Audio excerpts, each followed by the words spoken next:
DVM Telugu ఛానల్కి స్వాగతం. పార్వతీపురం మన్యం జిల్లా ప్రజాశక్తి విలేకరి రామారావుపై దాడి చేసిన వేణుగోపాల్ నాయుడుపై కేసు నమోదు చేసి వెంటనే అరెస్ట్ చేయాలని పలన్నేర్ జర్నలిస్టులు గురువారం జాతీయ రహదారిపై ధర్నా నిర్వహించారు. జర్నలిస్ట్ నాయకులు డివి మునిరత్నం, ఎల్ సుబ్రహ్మణ్యం, శ్యామ్ కుమార్ మాట్లాడుతూ దేశవ్యాప్తంగా జర్నలిస్టులపై విపరీతమైన దాడులు జరుగుతున్నాయని, వాటికి కేంద్ర ప్రభుత్వాలే కారణమని ఆరోపించారు. ప్రజాస్వామ్యానికి నాలుగో స్తంభం జర్నలిజం అని చెప్పుకునే పాలకుల మాటల్లో ఏమాత్రం నిజం లేదని నిరూపితం కావడానికి జర్నలిస్టులపై జరుగుతున్న దాడులే నిదర్శనమన్నారు. మక్కువ మండలం టీడీపీ అధ్యక్షులు వేణుగోపాల్ నాయుడు జర్నలిస్టు రామారావును చంపేస్తానని బెదిరించడం చూస్తుంటే సభ్య సమాజం తలదించుకునే విధంగా ఉందన్నారు. జర్నలిస్టుల కోసం సుప్రీంకోర్టు విడుదల చేసిన ప్రత్యేకమైన చట్టాలను కేంద్ర రాష్ట్ర ప్రభుత్వాలు అమలు చేసి జర్నలిస్టులకు రక్షణ కల్పించాలని డిమాండ్ చేశారు.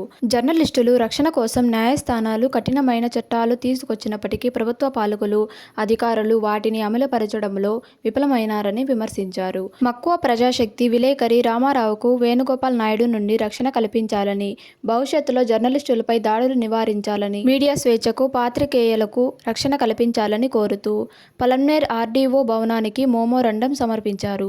ఈ కార్యక్రమంలో పాదం సుబ్రహ్మణ్యం, రామాంజనేయులు, టి మునిరత్నం, త్యాగరాజులు, మోహన్, అనిల్, రాయుడు, షహీనా జర్నలిస్టులు పాల్గొన్నారు.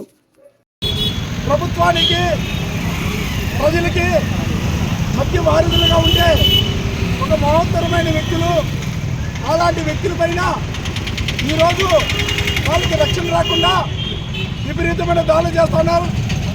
ఈ పాలకులు కూడా మేము ఒకటే చెప్తున్నాం, ఈ రాజకీయ పార్టీలు కూడా మేము జర్నలిస్టు యూనియన్ తరఫున మేము చెప్పదలుచుకునే ఏమంటే, మీరు చేసే కార్యక్రమాలు, మీరు చేసే చిన్న చిత్తగా కార్యక్రమాలు, మంచి కార్యక్రమం కానీ చెడ్డ కార్యక్రమం కానీ ఒక హైలైట్గా రాసి మిమ్మల్ని ఎక్స్పోజ్ చేసి మీరు ప్రజలకి, ప్రపంచానికి, సమాజానికి పరిచయం చేసే వ్యక్తులు మేము.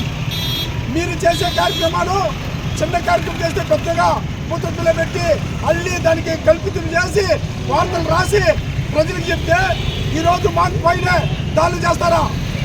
మేము ఒకటి చెప్తున్నాం, ఈ రాజకీయ నాయకులు దాడులను వెంటనే అరికట్టాలి.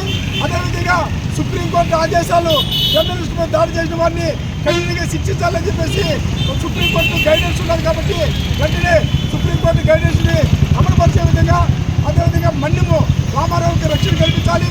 మన్యము రామారావుపై దాడి చేసిన వేణుగోపాల్ నాయుడుపై వెంటనే కేసు కట్టి అరెస్ట్ చేయాలని చెప్పి కూడా మేము ఈ సందర్భంగా డిమాండ్ చేస్తున్నాం.